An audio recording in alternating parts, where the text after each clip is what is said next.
சாராயம், சரி, கெளுத்தி மீன் வருகிறீ, ஓஹோ, அட்டியிலே சாராயம், வாழை மீன் வறுவல். ஓஹோ அண்ணே சாராயத்தை போட்டையா? சரி, போத ஏறல, போத பத்துலங்க, பத்தல என்ன? சரி, எம்படி கூட சாராயம் தெரியுமா? எப்படி? எவ்வளவு தெரியுமா சாராயம் குடிச்ச? எவ்வளவு குடிச்சியா? ஊரியலா குடிச்சியா? ஊரியல் இல்லையா? அதுக்கு மட்டும் ஆள வாய பொளக்குற ஏங்க ஊரியல்ல குடிச்சியா? 80 ஊரியல் சாராயம் அத்தாடி இந்த உடம்புக்கு பத்துமா? சரி, எவ்வளவு குடிச்சிட்டீங்க? சரி, இந்த உடம்புக்கு பத்துமாங்க? பத்தாதுங்க. என்ன பத்துமா? பத்தாது பத்துல நேரா கிளம்பிட்டேன்.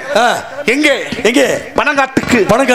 பனங்காட்டுல போய் பனமரத்து மேல ஏறி அந்த ஒத்த மரத்து கல்ல, சரி, ஒத்தாளா இடகட்டாம குடிச்சா ஓஹோ எப்படி இருக்கும்? ஆமா, இந்த தேகம் தேக்கு மரமாட்ட இருக்குமியா? ஓஹோ ஆமா, அப்படி வளர்த்த உடம்புங்க. சரி, அந்த ஒத்த மரம் அடடா கல் குடிச்சு